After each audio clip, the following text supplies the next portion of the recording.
मेरे प्यारे लर्नर्स, आप सभी को नमस्कार। आशा करते हैं आप सभी अच्छे होंगे और अपने अपने तैयारियों में व्यस्त होंगे। तो थोड़ा सा समय निकाल कर इस वीडियो को ध्यान से देख लीजिए, शायद आपके लिए ये सहायक हो। इसमें हम एग्ज़ाम में जो आपको प्रैक्टिकल लिखना है, जो आपका एग्ज़ाम है 30 और 1 तारीख को, और ये वीडियो ITI के विद्यार्थियों के लिए भी महत्वपूर्ण है और सहायक है। तो उस पे हम प्रैक्टिकल की कॉपी कैसे लिखें, क्या क्या ध्यान रखना है, और एक एग्जाम्पल के द्वारा देखेंगे। तो आइए शुरू करते हैं। हाँ, एक चीज़ और, वीडियो को पूरा देखना है, नहीं तो क्योंकि आधा अधूरा काम का कोई परिणाम नहीं मिलता है। There is no result of undone work. तो आइए, 2 लाइन, एक साहस देने वाली 2 लाइन है, सुन लीजिए, उसके बाद फिर शुरू करते हैं। तुम उड़ो उड़ सको जितना, तुम उड़ो उड़ सको जितना, आसमां किसी के बाप का थोड़ी है। कोई तय करे आपका भविष्य, किसी की इतनी औकात थोड़ी है। तो आपका भविष्य आपके हाथों में है, खुद बनाइए और खुद तय करिए आपको कहाँ जाना है। तो ये आशा करता हूँ कि आपको ये वीडियो सहयोगात्मक होगा। तो आइए शुरू करते हैं।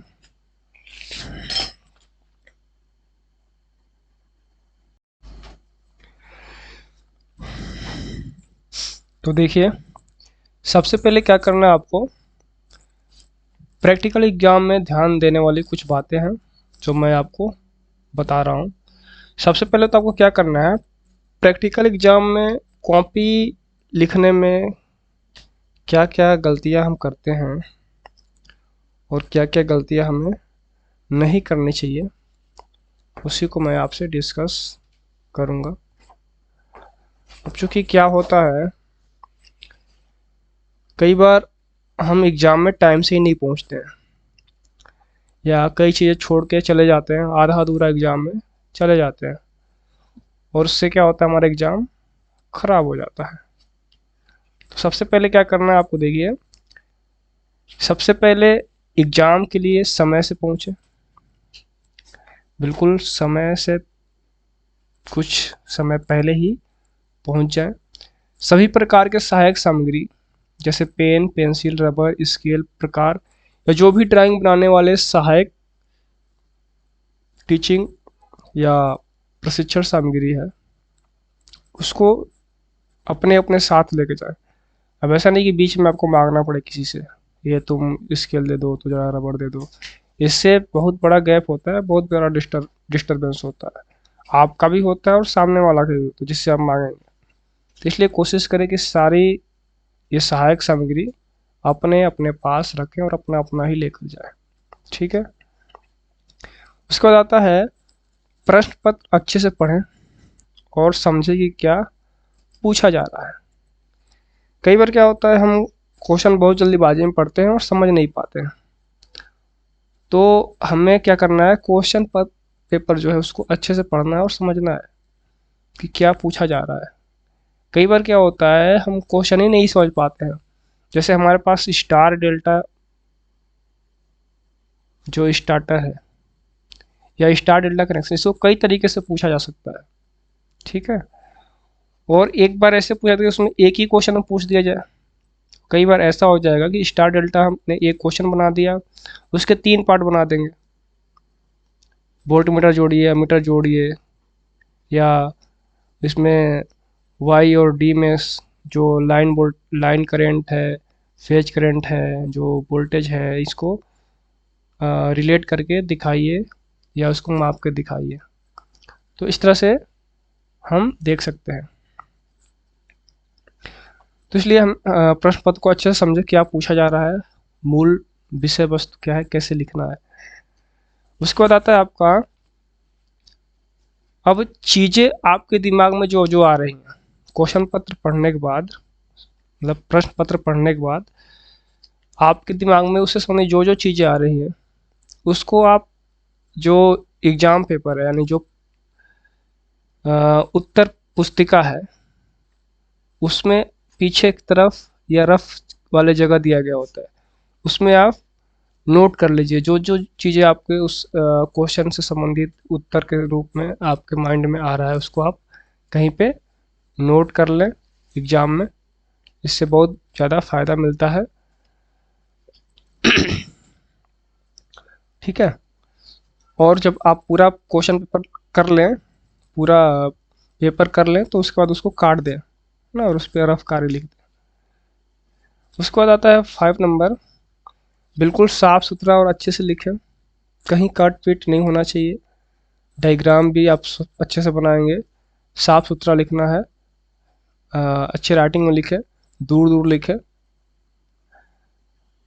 थोड़ा वीडियो लंबा होगा तो आप स्पीड बढ़ा के देख सकते हैं, बट पूरा वीडियो देख लीजिए, आपको हेल्प मिलेगा। और यदि आप चाहते हैं कि और भी वीडियो मैं बनाऊं इससे संबंधित, प्रैक्टिकल से संबंधित, पीओटी या ट्रेड थ्योरी या WCS ED, तो आप कमेंट करके मुझे बताइए और इस वीडियो को शेयर भी करिए और चैनल को सब्सक्राइब करिए, तो हमें बनाने का और ज़्यादा वीडियो बनाने का मन करेगा, मतलब उत्साह मिलेगा। ठीक है। नेक्स्ट आते हैं 6 नंबर। सॉरी, थोड़ा गला खराब हो रहा है। डायग्राम सभी संबंधित, चाहे हर स्टेप का हो या हर अगले का हो। मतलब एक क्वेश्चन में आपके एक से ज़्यादा डायग्राम हो सकते हैं।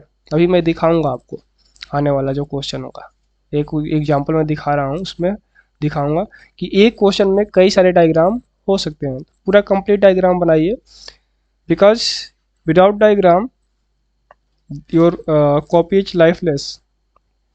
क्योंकि कहा जाता है the diagram is the heart of this exams, practical exam. ठीक है, डायग्राम हार्ट होता है। फिर आपका जो 7वां है, समय अनुसार लिखने की रफ्तार और साज सज्जा का विशेष ध्यान रखें। अब ऐसा नहीं है कि आपको 1.5 घंटा टाइम मिले, 1 घंटा टाइम मिला, उसमें खूब सजा सजा कर लिख रहे हो, पूरा कई कलर के पेन यूज कर रहे हो, तो ऐसा भी नहीं करना है। आपको समय के अनुसार अपनी रफ्तार से लिखनी है और बहुत ज़्यादा साज सज्जा नहीं करना। हाँ, साफ सुथरा होना चाहिए, स्वच्छ होना चाहिए, देखने में अच्छा लगना चाहिए। ठीक है, समय के अनुसार करना है। यदि समय कम है तो संक्षेप में लिखें। अगर बहुत कम समय लग रहा है, क्वेश्चन बड़ा आ गया है, थोड़ा लेंथी है, तो आप संक्षेप में उसको लिख सकते हैं। प्रोसीजर में बहुत सारे स्टेप्स ना लिखें, कार्यविधि में कुछ ही स्टेप्स लिखें, बाकी जब उसको बताना होगा वाइवा में या करके दिखाना होगा तो आप उसको डिटेल में बता सकते हैं। नेक्स्ट आता है आपका, सभी स्टेप जरूर लिखें जो आगे बताया जाएगा। स्टेप मतलब ये आपका जो संक्षेप में लिखना है, कार्यविधि में कम स्टेप लिखे तो वो अलग स्टेप है, लेकिन एक स्टेप होता है जैसे उद्देश्य, materials, tool, equipments, working procedure, फिर calculation, result, self safety, precautions, observation table, ये सारे स्टेप्स हैं। तो ये सारे स्टेप्स आपके कॉपी में दिखना चाहिए, डायग्राम। अब आता है लास्ट में, एक बात या स्टेटमेंट को बार बार ना लिखें। अब एक ही चीज़ को कई बार ना दोहराएं, बार बार ना लिखें। ठीक है, इससे क्या होता है, आपका टाइम भी खत्म होता है और अच्छा भी नहीं लगता है। तो आइए नेक्स्ट देखते हैं। ये हो गया आपका कॉपी कैसे लिखना है। अब हम परफॉर्म करेंगे, जब प्रैक्टिकल को करेंगे या जब वाइवा होगा तो उसमें क्या क्या ध्यान रखना है, तो आइए उसको भी देख लेते हैं। सबसे पहले तो देख लीजिए,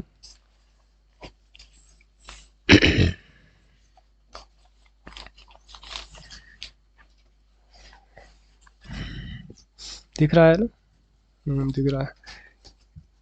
ये क्या है, मौखिक वाइवा। वह प्रैक्टिकल परफॉर्म करते समय ध्यान रखना है। क्या क्या ध्यान रखना है? सबसे बड़ी चीज़ होती है, हमें घबराना नहीं होता है, बिल्कुल काल्म माइंड से, शांत दिमाग से और आत्मविश्वास के साथ ध्यान रखते हुए, सुरक्षा और सावधानियों का पालन करते हुए हम अपने प्रैक्टिकल को परफॉर्म करते हैं। कनेक्शन गलत नहीं करना है, कनेक्शन गलत करोगे इंस्ट्रूमेंट ख़राब हो जाएगा, कोई शॉर्ट सर्किट हो जाएगा, ठीक है। और कोशिश करें कभी भी हम सप्लाई को एकदम से ऑन ना करें, हमें सप्लाई को सारे कनेक्शन चेक करने के बाद ही ऑन करना है। कोशिश करें कि आप एक सीरीज लैम्प का इस्तेमाल करें, एक टेस्ट लैम्प का इस्तेमाल करें, जिससे कंट्रोल वायरिंग में हम उस सीरीज लैम्प की सहायता से पहले सप्लाई को दें। अगर वो वायरिंग सही है, काम कर रहा है, तो आप फिर उसको डायरेक्ट सप्लाई से जोड़ें, ठीक है। तो सबसे पहले देखिए क्या है, 1 नंबर, आपको घबराना नहीं है। सबसे पहले आपको घबराना नहीं है, क्योंकि क्या होता है, एग्जामिनर कोई अलग ग्रह से आया हुआ एलियन नहीं होता है, वो भी हम आप में से ही कोई निकला, थोड़ा ज़्यादा अनुभवी और जानकार होता है, ठीक है। तो घबराने से बेहतर होगा कि आप उनके अनुभव और जानकारियों का फ़ायदा उठाएं, ठीक है। घबराना नहीं है, डोंट अफ्रेड, डरना भी नहीं है, डरे तो बिल्कुल नहीं। दूसरा नंबर क्या आता है कि डरे बिल्कुल नहीं, हाँ, सम्मान करने में कोई कमी नहीं होना चाहिए। डरना नहीं है, सम्मान रिस्पेक्ट करना है, ठीक है। जब कोई क्वेश्चन या कोई सवाल पूछा जाए या कुछ डिस्कस किया, तो उस पर अनुचित या अनावश्यक बहस ना करें। बहुत ज़्यादा बातों को बढ़ाना नहीं होता है और अनुचित बहस नहीं करना, तो जिससे आपके नंबर पे या आपके परफॉर्मेंस पे, आपके व्यक्तित्व पे असर पड़ेगा और उसके नंबर काटे जा सकते हैं। इसलिए अनुचित बहस करने से बचें। प्रैक्टिकल प्रदर्शित करते समय, नेक्स्ट है आपका, प्रैक्टिकल प्रदर्शित करते समय सभी स्टेप का ध्यान रखें। जो भी आप प्रैक्टिकल कर रहे हैं वहाँ पे सेफ्टी, सावधानी, पहले स्विच को ऑन करना है, फिर ऑफ करना है, कैसे करना है, क्या स्टेप होगा, उसका फॉलो करें, उसको पालन करें, उसका ध्यान रखें। उसके बाद है सभी सुरक्षा और सावधानियों का पालन करें। जब आप प्रैक्टिकल कर रहे हो तो उसमें आपको जो सुरक्षा और सावधानी उसका भी पालन करना है। उसके बाद आता है आपका 6 नंबर, प्रश्न या उद्देश्य अनुसार। जो आपके प्रश्न हैं, जो आपका उद्देश्य है, जो एग्जाम में आया है क्वेश्चन पेपर में, उसी से संबंधित जो भी सामग्री है, औजार उपकरण उपलब्ध है, उसके अनुसार ही प्रैक्टिकल को परफॉर्म करना है, करके दिखाना है, ठीक है। ऐसा नहीं कि उसमें आप कमियां निकाल रहे हो कि ये नहीं है तो वो नहीं हो रहा है, तो ऐसे है ऐसे है। आपको अपना माइंड भी यूज करना होता है, और जो चीज़ें आपको दी गई हैं, जितने संसाधन हों, जो जो चीज़ें उपलब्ध हो, उसमें ही आपको करके दिखाना होता है। अरे यार।